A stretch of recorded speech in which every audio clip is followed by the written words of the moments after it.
कि काजल अपनी शादी की सच्चाई बताएगी पूरे परिवार के सामने। सभी लोग अपने मन की भड़ास जो है वो निकालेंगे। सबके जो मन में बहुत दिनों से बात जो दबी हुई है वो सब एक दूसरे के सामने बेधड़क होकर बोलेंगे और जो काजल है अपनी शादी से जुड़ी हुई जो सच्चाई है वो सबके सामने रखेगी।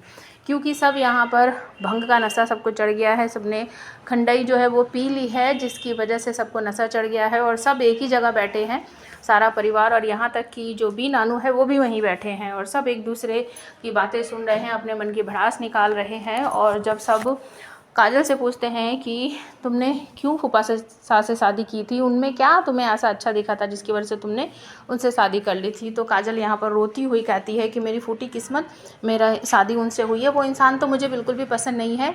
मासा ने ज़बरदस्ती करके मेरी शादी उनसे कर दी और बस एक दिन मुझे खड़ा कर दिया उनके सामने ले जाकर और मेरी शादी उनसे तय कर दी। कहा कि मैंने ये लड़का तुम्हारे लिए चुना है और तुम्हें इसी से शादी करनी पड़ेगी। अब मैं क्या करती, मजबूर थी, मासा के सामने मेरी कहाँ चलती, तो मैंने भी उनसे शादी कर ली। हालांकि मुझे वो बिल्कुल पसंद नहीं थे और आज भी पसंद नहीं है। वो हमेशा अपनी ही चलाते हैं, मेरी तो कभी सुनते ही नहीं है। लेकिन मैं क्या करूँ, क्योंकि मासा उनसे बहुत ज़्यादा प्यार करती है और उनकी सारी बातें सुनती है। मासा को मुझसे ज़्यादा उन पर भरोसा है, तो इस वजह से मुझे दबना पड़ता है और मुंह में उंगली लगाकर या फिर अपने मुंह को बंद रखना पड़ता है। तो सब कहते हैं कि कभी ना कभी तो आपको बोलना ही चाहिए फूफा के खिलाफ।